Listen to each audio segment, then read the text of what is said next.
आप जानते हैं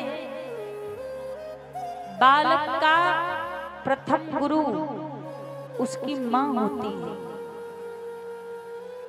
माँ चाहे तो बच्चे को भक्त बना दे, सत्य बना दे, और माँ चाहे तो बच्चे को चोर डाकू लुटेरा बना दे।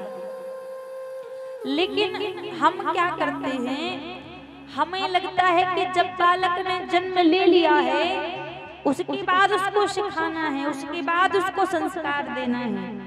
ये बिल्कुल गलत है।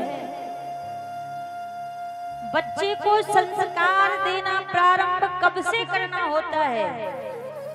जिस समय यदि आपको पता लग गया कि आपके गर्भ में संतान है, उसी समय से ही उस गर्भस्थ बालक को संस्कार देना प्रारंभ करना चाहिए, गर्भ से।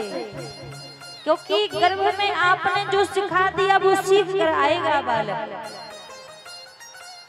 गर्भ में यदि बालक है, आप अच्छे आचरण करोगे, अच्छे विचार जीवन में धारण करोगे, तो उसका असर आपके गर्भस्थ बालक पर पड़ेगा। आप भगवान का नाम सुमरन करोगे, कथा सुनोगे, कीर्तन करोगे, तो उसका असर भी आपके गर्भस्थ बालक पर पड़ेगा। और यदि गर्भ में आपके बालक है, आप गंदे आचरण करोगे, गंदी बातें को देखोगे, गंदे लोगों की संगति करोगे, गंदे गंदे दृश्य देखोगे, तो उसका पूरा असर आपके गर्भस्थ बालक पर ही पड़ेगा। कई बार लोग कहते हैं ना कि इनका बच्चा तो गर्भ से सीख कर आया है। तो संस्कार बालक को गर्भ में दिए जाते हैं। जब यदि गर्भस्थ बालक है, वहीं आपने उसी समय थोड़ा नियम संयम कर लिया जीवन में, तो आपके बालक के संस्कार बिगड़ेंगे नहीं, आपके बालक के संस्कार सद्मार्ग की ओर जाएंगे। तो विशेष माताओं को ध्यान देना चाहिए कि जब गर्भ में बालक हो तो उस गर्भस्थ बालक का विशेष ध्यान रख के हमें अपने जीवन में कर्म करना चाहिए, आचरण करना चाहिए।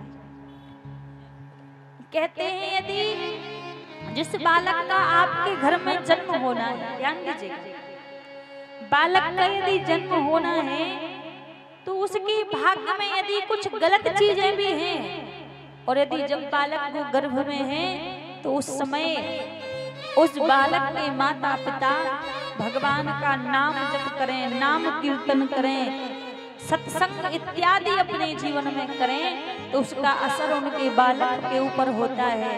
और उसका जो थोड़ा बहुत यदि भाग्य बिगड़ा होना वो सही हो जाता है इन नाम के प्रभाव से। तो बालक को संस्कार गर्भ से दिए जाते हैं। गर्भ के बाहर आके संस्कार नहीं, फिर तो वो सब सीख जाता है।